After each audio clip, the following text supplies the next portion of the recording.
अस्सलाम वालेकुम दोस्तों, मैं हारिस अज़मी प्रोफेशनल एस्ट्रोलॉजर आपकी खिदमत में हाज़िर हूँ एक बड़े एस्ट्रोलॉजिकल इवेंट की तफसील बयान करने के लिए। पिछले 3 हफ़्तों से वीडियोस पेश नहीं कर पा रहा था, मर्ज़ में मुब्तला थे, हमें भी वो कोरोना जो कोविड-19 है उसका सामना करना पड़ गया। हालांकि इंतहाई मेडिकल मेजर्स लिए थे, लेकिन बहरहाल अनफॉर्चुनेटली रहा। लेकिन आपकी दुआएं, आपकी मोहब्बतें और आपकी जो एक सपोर्ट थी, उससे जहां लोग कई हफ्तों में कवर होते हैं, हम लोग 10 दिन में कवर हो चुके थे और उसके लिए मैं आपका तहे दिल से शुक्रगुजार भी। मेरे पास जो ख़बरें इस वक्त हैं वो 21 जून को सुबह 9:45 पर कराची टाइम के एतबार से सूरज ग्रहण शुरू हो जाएगा। सूरज उससे एक दिन पहले चांद के घर में यानी कि कैंसर हाउस में दाखिल होगा।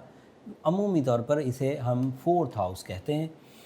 कैंसर हाउस में दाखिल होने से सूरज अगर कैंसर हाउस में दाखिल हो तो कंफर्ट ऑफ लाइफ मुयस्सर आता है, सडन रिवॉर्ड्स मिलते हैं, बिग अचीवमेंट्स होती हैं।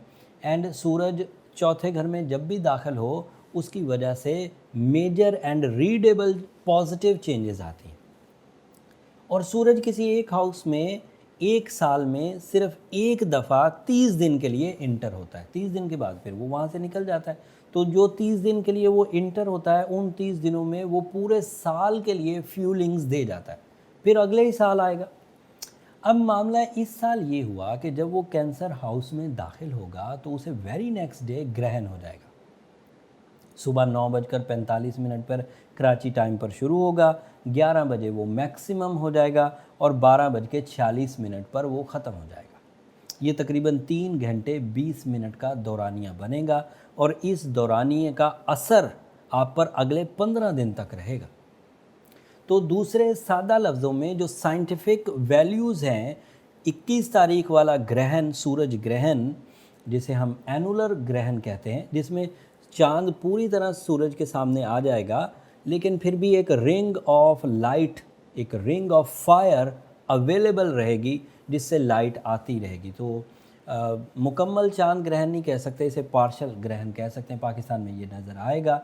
9:26 से 12:46 तक के दौरानिए में क्या करना चाहिए और क्या नहीं करना चाहिए, ये मैं आपके सामने रखता हूँ। पहले कुछ एस्ट्रोलॉजिकल इस्तिलाहात बयान कर दूँ एंड देन फिर मजहबी नौइयत की जो इन्फॉर्मेशन मैं देना चाहता हूँ वो भी बयान करता हूँ।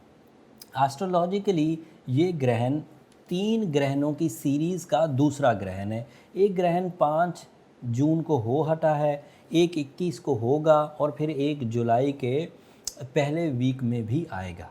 और काफ़ी सारे स्टार्स, वीनस रेट्रोग्रेड है, मरकरी रेट्रोग्रेड है, सैटर्न रेट्रोग्रेड है, जुपिटर रेट्रोग्रेड है। इतनी रेट्रोग्रेशन और फिर इतने ग्रहणों को अगर आपस में मिलाया जाए तो ये एक नेगेटिव पैच है टाइम का, एक बैड पैच है टाइम में, और इसको समझने की ज़रूरत है।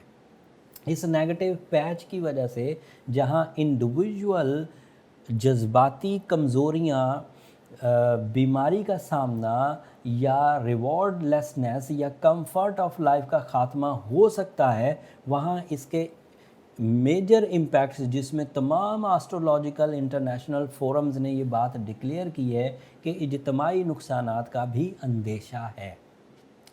इज्तिमाई नुकसानात में मौसमी तगय्युर जो सख्ती में बदल सकते हैं, तेज़ बारिशें, सैलाब या अदरवाइज़ जो मौसमी थ्रेट्स होते हैं वो पॉसिबल हैं।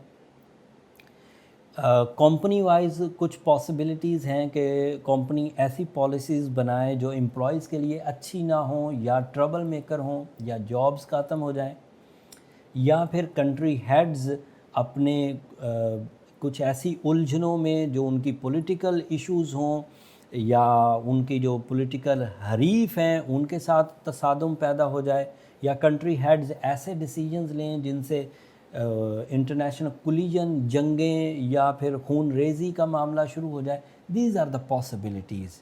कानून की बालादस्ती कमज़ोर पड़ेगी, बदएतमादी पैदा होगी, खौफ का पहलू इंक्रीज़ करेगा। ये चीज़ें 18 जून से शुरू होंगी और 15 जुलाई तक चलेंगी। अब इसका जो मज़हबी पहलू है वो मैं थोड़ा सा बयान कर दूँ। हर नमाज, हर ग्रहण में हजूर नबी करीम सल्लल्लाहु अलैहि वसल्लम ने नमाज कसूफ़ अदा की है। चांद ग्रहण में नमाज खसूफ़ खे से शुरू होता है और वो भी 2 नफल नमाज होती है। नमाज कसूफ़ जो सूरज ग्रहण में पढ़ी जाती है वो भी 2 नफल नमाज होती है। अहादीस और जो हमारे सामने ज़ाब्ता हयात नबी करीम सल्लल्लाहु अलैहि वसल्लम से मुयस्सर आया, उसके मुताबिक ये सुन्नत मौक़िदा ठहरी। सुन्नत मौक़िदा की तारीफ़ ये है कि नबी करीम सल्लल्लाहु अलैहि वसल्लम ने जब जब ग्रहण आया कभी नहीं छोड़ी। अगर सुन्नत गैर मौक़िदा होती तो इसका मतलब था कि कभी छोड़ते थे, कभी पढ़ते थे, लेकिन क्योंकि हर ही दफ़ा पढ़ी इसलिए ये सुन्नत मौक़िदा कहलाएगी। इसके आदाब ये हैं पढ़ने के कि इसमें लंबी किरत की जाती है और बाआवाज़ बुलंद भी की जा सकती है और ख़फ़ी अंदाज से, मतलब दिल में भी, जैसे नमाज अमूमी तौर पर पढ़ी जाती है वैसे भी पढ़ी जा सकती है। मर्द हज़रात भी पढ़ें, ख़वातीन हज़रात भी पढ़ें। मर्द हज़रात अगर इज्तिमाई तौर पर पढ़ें तो बहुत अच्छा है, ख़वातीन तो इनफ़रादी तौर पर पढ़ेंगी। लंबी तिलावत करने के दौरान नबी करीम सल्लल्लाहु अलैहि वसल्लम ने एक रुकू किया और फिर वापस क़याम किया, बजाय सजदे में जाने के वापस क़याम किया, फिर तिलावत करी, फिर रुकू किया, फिर तिलावत करी, फिर रुकू किया। अगर दौरानिया छोटा हो तो एक रुकू के साथ भी 2 नफल नमाज पढ़ी जा सकती है। दौरानिया ग्रहण का अगर तवील हो तो 2 रुकू भी किए जा सकते हैं, 3 रुकू भी किए जा सकते हैं और कुछ अहादीस से तो 4 रुकू भी साबित हैं। बट 3 घंटे 20 मिनट तक एक आम आदमी तिलावत नहीं कर पाएगा तो वो दीगर 2 काम भी कर सकता है कि 2 नफल नमाज 9:45 पर शुरू करे और जितनी पढ़ सकता है वो पढ़े, लेकिन उसके बाद वो ज़िक्र खुदा, इत्मीनान क़ल्ब के लिए ये भी कर सकते हैं। और आखिरी चीज़ जो की जा सकती है वो है इस्तग़फ़ार। फिर जो रिमेनिंग टाइम बचे 12:46 तक का जो टाइम है वो फिर अस्तग़फ़िरुल्लाह रब्बी मिन कुल्लि ज़ंबिन व अतूबु अलैह पढ़ा जा सकता है। इस तरह प्रोसेस करने से इस इवेंट को, जिसको नबी करीम सल्लल्लाहु अलैहि वसल्लम से साबित है कि उनके चेहरे पर खौफ के आसार होते थे और सहाबा किराम ने कई दफ़ा ये आसार बयान भी किए, तो लिहाजा इसमें कोई इंजॉय करना, बाहर निकल कर ऐनकें लगा कर उसे देखना, इसकी ज़रूरत नहीं है। नबी करीम सल्लल्लाहु अलैहि वसल्लम ने जब भी ग्रहण हुआ या तो वो मस्जिद की तरफ गए या अपने हुजरे की तरफ गए, मतलब उन्होंने जाके वहाँ नमाज़ पढ़ी, अल्लाह को याद किया, इस्तग़फ़ार किया, तो बाहर निकल कर इस इवेंट को इंजॉय नहीं किया। सो ये कुछ बातें थी जो मैंने आपके सामने रखना थी। बाकी हर सितारे पर इसका डिफरेंट असर है और उस असर की तफसील आप आगे वीडियो में देखेंगे। कराची के टाइम से शुरू होकर 12:46 तक चलेगा। इस 3-3.5 घंटे के टाइम को आप इस्तग़फ़ार, अज़कार और 2 नफल नमाज कसूफ़ के तौर पर पढ़ सकते हैं। औरतें घरों में पढ़ें, मर्द हज़रात अगर हों तो वो मसाजिद में पढ़ें।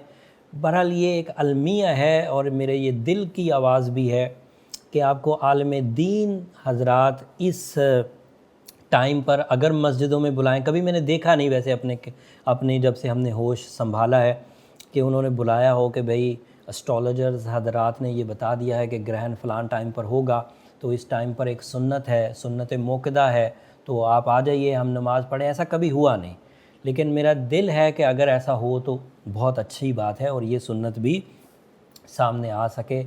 अगर हो जाए तो अच्छी बात है, नहीं तो अदरवाइज़ इंडिविजुअली ज़रूर कंसीडर करें। चांद ग्रहण के जो 5 तारीख को था उसके असरात अभी सस्टेन कर ही रहे होंगे कि इधर से सूरज ग्रहण आ जाएगा 21 तारीख को, और फिर सूरज ग्रहण के अभी असरात सस्टेन कर ही रहे होंगे कि एक फिर चांद ग्रहण आ जाएगा। तो this is a long trouble from eclipses और इसको आपको ध्यान से ही क्रॉस करना चाहिए। मेडिकल एमरजेंसी के साथ साथ मेडिकल एमरजेंसी में इजाफ़ा हो सकता है, ये जो पेंडेमिक है इसमें इजाफ़ा हो सकता है या इस इजाफ़े में कोई और कुदरती आफत ऐड हो सकती है। जंगी मामलात मैंने पहले ही बयान कर दिए, इंसानों में बदएतमादी और बेयकीनी, लोगों का एक दूसरे पर से एतमाद का खात्मा, these are the possibilities, but these possibilities are individual disturbances, क्योंकि हर किसी एक स्टार नेचर पर इसका इम्पैक्ट डिफरेंट है। मैं किस किस स्टार के लिए ये किस हाउस में होने जा रहा है उसको शॉर्ट वे में सिर्फ कुछ मिनटों में बयान कर देता हूँ, बट इसकी तफसील जो इंडिविजुअल चार्ट में देने वाला हूँ 20 तारीख से 27 तारीख का जो वीकली हॉरोस्कोप है उसमें तफसील आपको मिल जाएगी। एरीज़ के यहाँ ये 4th हाउस में होगा। एरीज़ से 3 घर के बाद कैंसेरियन हाउस आता है, मतलब चौथा घर कैंसर हाउस का होता है, तो ये कैंसर हाउस में ग्रहण होने जा रहा है। एरीज़ के चौथे घर में होगा। उनका कंफर्ट ऑफ लाइफ डिस्टर्ब हो सकता है और लग्जरियस डिसीजंस अभी पेंडिंग में जा सकते हैं। टॉरियंस के लिए ये 3rd हाउस में होगा, कैंसर हाउस में होने जा रहा है, तो टॉरस से वो 2 घर दूर है, तो 3 घर, तीसरा घर बनेगा कैंसर टॉरस के लिए, और उनके लिए अजीज़ व अकारब की तरफ से कुछ बुरी खबरें सुनने को मिल सकती हैं। जेमिनाइज़ के लिए ये 2nd हाउस में है, और 2nd house is representative of source of income, material advantages and your respect, your authorities, उस साइड को ये डिस्टर्ब ज़रूर करेगा। सो आपको अपनी जॉब पर, आपको अपने सोर्स ऑफ इनकम पर एहतियात बरतने की ज़रूरत है। From 21 of June and so on, 10-15 दिन इसका असर रहेगा। कैंसर हाउस में होने जा रहा है तो उसके 1st ही हाउस में है, तो कैंसेरियन को तोहमत से बचना होगा, ज़ाती नौयत की जो सलाहियतें हैं उनसे उन्हें बचना होगा, एंड जो वो किसी काम का इनिशिएटिव या रिस्क लेने लगे हैं तो उसको इंतहाई लेवल पर चेक एंड बैलेंस रख के फिर करना होगा, अदरवाइज़ वो पछता सकते हैं। ल्यू आर ऑन लीस्ट रिस्क, सबसे कम रिस्क ल्यूज को है, क्योंकि उनके यहाँ ये 12th हाउस में होने जा रहा है, और 12th हाउस में इसके होने से इम्पैक्ट इतना आएगा कि आपको अपनी ज़ात पर क्रिटिसाइज़ करने का मौका मिलेगा, और थोड़ा सा इम्पैक्ट इस तरह आएगा कि अपोजिशन बढ़ेगी। बट इसका एक पॉजिटिव पहलू ये होगा कि 12th हाउस में होने की वजह से ये आपसे इतना दूर है 360 डिग्री में कि इसका वो मेजर इम्पैक्ट जो कैंसेरियन पर आने वाला है वो आप पर नहीं आएगा ल्यूज़। वर्गोस के यहाँ ये 11th हाउस में होगा, सो वो अगले 10-15 दिन तक के लिए 21 तारीख से सो ऑन लकी नहीं रहेंगे। सो उन्हें बिलीव करना पड़ेगा अपनी सलाहियतों पर, अपनी प्रैक्टिकल स्किल्स पर। लिब्रा के लिए ये 10th हाउस में है, 10th हाउस में ग्रहण होगा, 10th हाउस में सूरज का अपीयर होना लिब्रा के लिए था बहुत पॉजिटिव, और साल में सूरज एक ही दफ़ा 10th हाउस में से गुज़रता है और 30 दिन मिलते हैं कैरियर डेवलपमेंट के लिए। बट इस साल जो लिब्रा को कैरियर सपोर्ट के 30 दिन मिलने थे, अब उसमें से 20 दिन मिलेंगे, 10 दिन इस ग्रहण की नज़र हो जाएंगे। सो आप उन 20 दिनों में अपने आप को मैनेज करने की कोशिश करिए, और वो पहले 10 दिन जिसमें ग्रहण आपको पिंच कर सकता है उसमें जॉब का छूटना, आपके सीनियर्स या बॉसेस के साथ ताल्लुकात का डिस्टर्ब होना, बनी हुई डील्स का डिस्टर्ब हो जाना, these are the expectations and so on, some इसी से रिलेटेड। स्कॉर्पियोज के लिए ये 9th हाउस में है। 9th house is a house of higher education, overseas travelling, courage and your emotions, और उस हाउस में ग्रहण का होना इन तीनों चारों सब्जेक्ट्स को डल कर देगा। एंड वहाँ पर 9वें घर में ही मरकरी भी रेट्रोग्रेड हो चुका होगा 18 जून से, जो तालिब इल्मों के लिए, आला तालीम के तालिब इल्मों के लिए मुनासिब नहीं है, और उनके लिए उनका दिमाग का उलझा हुआ होना एक्सपेक्टेड है। मरकरी जुलाई की 11 तारीख तक फिर रेट्रोग्रेड रहेगा, और ट्रबल भी ग्रहण की उतने ही दिन चलेगी, थोड़ा मोहतात रहने की ज़रूरत है। सेजिटेरियस के लिए ये 8वें घर में है, एंड सॉरी टू से this is a severe position. ग्रहण का 8वें घर में होना लिटिगेशंस, बीमारी, हादसात, कर्जा, खौफ और एक्स्ट्रा नेगेटिव थिंकिंग की टेंडेंसी सेजिटेरियस में क्रिएट करेगा। कैप्रिकॉर्नियन के लिए ये 7th हाउस में है। This is the second important most area of orbital movement. 7th house is a house of life partnership. 7th house is a house of family life. 7th house is a house of love life और उसमें ग्रहण का होना इन्हीं 3 subjects को और even partnership वाले businesses को डिस्टर्ब कर सकता है और आपकी इमेज को भी ख़राब कर सकता है। अगर कोई कैंसेरियन फेमस है, अथॉरिटी वाला है, तो उसे ज़्यादा एहतियात बरतना होगी। एक्वेरियस के लिए ये 6th हाउस में है। 6th house is representative of physical health and government. 6th house is representative of your decisions and bravery. और इन 4 सब्जेक्ट्स में इस ग्रहण का असर नेगेटिव रह सकता है। सो आपके गवर्नमेंट के साथ जो भी ताल्लुकात हैं या गवर्नमेंट की जो पॉलिसीज़ हैं वो आपकी मुखालफत में जा सकती हैं Aquarius. And physical health wise भी, ऑर्गन परफॉर्मेंसेस वाइज भी, स्टेमिना वाइज भी आपको थ्रेट्स रह सकते हैं। पाइसेस के लिए ये 5वें घर में है। This is last star. 5th house is a house of deals. 5th house is a house of emotions. 5th house is a house of traveling. 5th house is a house of your children's. 5th house is a house of your get-togethers, and 5th house is representative of your love decision या life partnership decisions। और ग्रहण का उस area में होना आपको 10-15 दिन के लिए एहतियाती तदाबीर के साथ अपने रिलेशंस, औलाद के साथ, बॉसेस के साथ, लव वंस के साथ रहने की तलकीन कर रहा है। So you have to careful. As a Muslim मैंने नमाज कसूफ़ की आपको तलकीन कर दी और उसके आदाब भी बता दिए कि नबी करीम सल्लल्लाहु अलैहि वसल्लम ने सारी ज़िंदगी पढ़ी और तलावत लंबी की और 3 रुकू या 4 रुकू भी किए। इस्तग़फ़ार किया जा सकता है, अज़कार किए जा सकते हैं। 3 घंटे 20 मिनट का ये टाइम है। एस्ट्रोलॉजिकली या साइंटिफिक ट्रीटमेंट में जिन लोगों ने अपने बर्थ स्टोन्स पहन रखे हैं उनसे उनको अपनी फ्रेंडली रेडिएशंस इतनी मुयस्सर आ जाएगी कि ये जो negative impact of solar system आएगा वो उसे किसी हद तक बैलेंस कर सकते हैं। और जिन लोगों ने रमज़ान में सूरह शम्स पढ़ रखी है उसकी खैर और बरकत उनके साथ अलग एक प्लस पॉइंट है। सूरज ग्रहण वाले दिन सदकात करना भी बेहतर रहेगा और सफ़ेद रंग पहनना भी अच्छा रहेगा। ये कुछ पॉसिबिलिटीज़ थी एज अ प्रोफेशनल जो मैंने बयान करी। उम्मीद है इससे आप इस्तेफ़ादा करेंगे और इस इवेंट को कवर करने या इस इवेंट को समझकर अपनी ज़िंदगी के फ़ैसले लेने की कोशिश करेंगे। और मेरी इल्तिजा, मेरी दरख्वास्त हमेशा की तरह आपकी खिदमत में यही रहेगी दोस्तों।